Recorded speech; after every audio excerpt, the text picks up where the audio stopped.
Mix 108, this is your 90s at noon. I got Bryan and Mark from Color Me Bad on the phone right now. Hey, guys, how's it going? All right, man. It's going great. So, all the time you see some funky things on the internet, and I got to ask, is it true that you guys got your name from a racehorse? Yes, sir. So how? Yes, sir. How did that happen exactly? Man, we had a few names in high school. You know, we kind of went through them, and we thought we had some good ones. We had the Levi's guys, which was pretty corny because we sang the little doo-wop, shrink to fit 501 Blues commercial, you know, at a couple talent shows, and it kind of stuck. And then we had Take One, but there was a Take Six and a Take Seven, a Take Five. So we were kind of shot down with that one. And the management company that we had at the time, they were like, you guys need something really original, something different that'll stick out. And one of the guys had the idea of looking at the horse races and checking out the horse names because they were always kind of weird and they stood out. And we stumbled across that Color Me Bad name, and everybody liked it because it kind of fit what we stood for anyway. We all went to high school and junior high together, and because we were all from different ethnic backgrounds, you know, it was kind of like, you know, if you're going to color us anything at all, color us bad. Don't judge us by the, you know, the book cover, so to speak. And so it just was kind of perfect for us. I love it. That's amazing. Yeah, we got a Cooper who does mornings with us, and every time I play a song from you guys during 90s at noon, he's always like, oh, my favorite color, bad. All right. Nice. So with you guys all meeting in school, did you know, like right then and there, that you were going to be this successful musical group? No. You know, Bryan, yeah. You know what? Bryan and I, we first met kind of like a singing duo in the hallways. Okay. We were going to go at it, but man, I remember you started singing first and hearing Bryan sing. I was like, man, we got to get together and sing, you know, and let's come together and make this group happen. But no, we didn't know, but we wanted to make it big because at the time, New Kids on the Block and New Edition were the big acts that were happening at that time, and we knew we were pretty good, and we thought maybe we had a show. We just knew that we were going to have to put a lot into it, you know, and really make sacrifices. And the way we did it was we basically just tried to meet all the big acts that came through Oklahoma City, and hopefully that one of them would give us a break. And it was actually Cool and the Gang who helped us out. So they took us under their wings, and, you know, through the movie New Jack City, we were able to strike a record deal and all that. But that's kind of how it happened. The funny thing is when we were in high school, we thought the big, huge sacrifice was giving up our lunch breaks. Instead of going to, like, Pizzazz Pizza or Sonic or McDonald's or whatever, we would all meet in one of the empty chorus rooms because there was, like, 2 or 3 of them, music classrooms.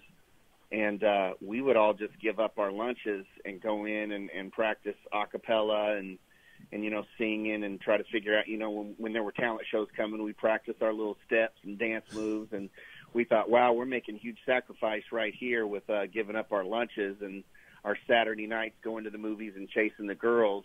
But we had no idea that we didn't know what sacrifice was yet. Right. And then we moved to New York and stayed with a manager and his girlfriend, slept on the floor for 2 years and ate nothing but bagels and tomato soup, Campbell's soup. We were broke, man, and then we learned what sacrifice was. We went through some changes there, but it was worth it, actually. So I have to ask, I'm super curious, have either of you guys actually ever used the line, I want to sex you up to pick up a girl? Never. Have you ever thought about it? I have. Have you really? Yeah, and it worked. No way. Oh. Did you just, like, walk up to her and be like, hey, girl, I want to sex you up? Not like that. So, Not like that. you got to walk me through it. How did you approach her? I got to know. No, you just, you know, they say, you know, well, what song do you sing, you know? And you whisper in their ear and you sing it, and then it's what happens. Of course, now I was 21 back then, you know, when all that was going on. But, yeah. You hear him. There's some benefits to it, I guess. He started stuttering when you put him on I had to the make spot. sure I was 21 years old when that happened. Oh, that's awesome. I love it. Another curious question. If you were to look at a picture right now from Color Me Bad in the 90s, How would you explain it? You know, the whole package, the hair, the outfits, everything. You know, what would you say to your old selves? I would say, damn, man, we were pimps back then. God, wow. Except for the times that we were okay. I'll be honest. Award shows, I was like, wow, we looked really good, man. We were young, we were dressed classy. Now, if you talk about certain videos, or you know, when we thought we were cool wearing the cross colors, like the early stages of our careers, I would look at those pictures and go, what the hell were we wearing? What were we thinking? I wore jeans, man. You know, lime green jeans, like that were pulled way up on the waist, like Urkel. Like that was the style back then, and I'm like, oh my God. Man, so what's it like now getting together and being back on tour? Like, does it feel good? Oh man, it feels amazing. Yeah. You know, it's like, you know, I mean, we had no idea that we were going to be doing more shows in 2017 than we did back in 1991. You know, I mean, we've been out on this tour for going on 2 years, and it's amazing. And the crowds are coming out. The people are coming out and enjoying themselves and having fun, and you know, taking a ride down memory lane and dancing in the arenas. It's been amazing, man. We also had a chance to go over to Australia. We just got back from Australia not too long ago, and you know, just everyone seems to be really enjoying it, man. It's been a blessing. It really has.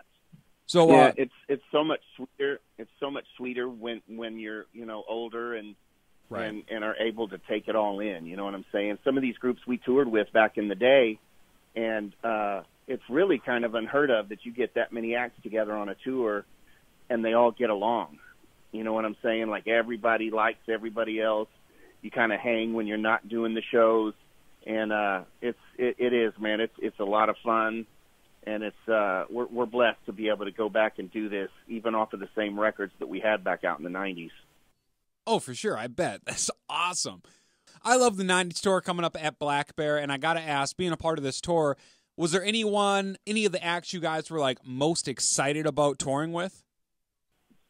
I mean, all of them. You know, we were all fans of all of them. You know, it's just I've always been a big fan of Tone Loc, and you know, it was the first time me ever meeting him, and so it was nice. Now I hang out with him every night, so he's a great guy to hang with. But yeah, all of them are good people, man. Everyone's really good people. Everyone respects one another.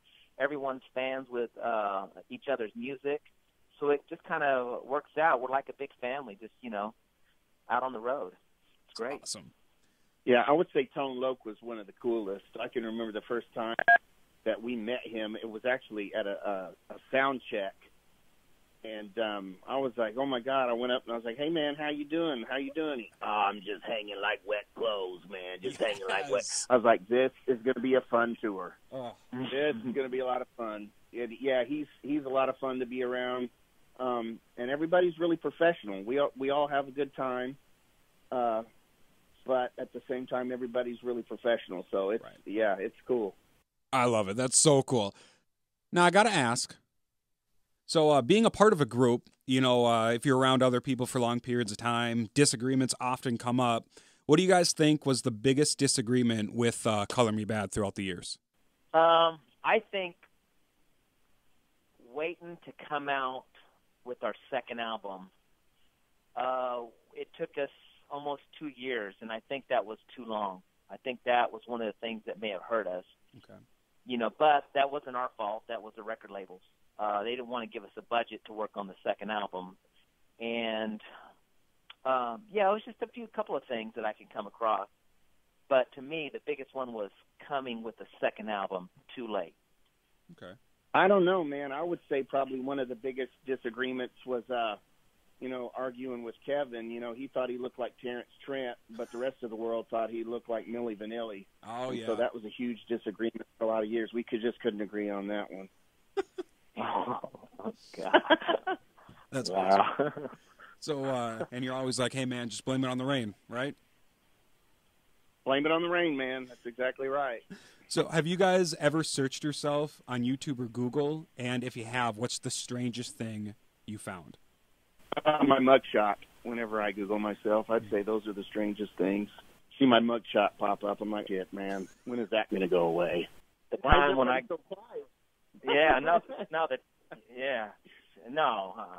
I mean, I guess that time when I got caught with that sparkly song that I was wearing that one time, but let's get that. Yeah, you know, Mark was a Chippendales dancer part-time, and so if you Google his name, you're going to see him in this red, white, and blue song. Oh, man. All right, well, not an image I thought I was going to expect during this phone call. Well, guys, I want to thank you so much for taking time out of your days and giving me a call, and I'm looking forward to seeing you guys at Black Bear for I Love the 90s tour. All right, man. Hey, thank you very much. Forward to it, man. All right, take care, guys.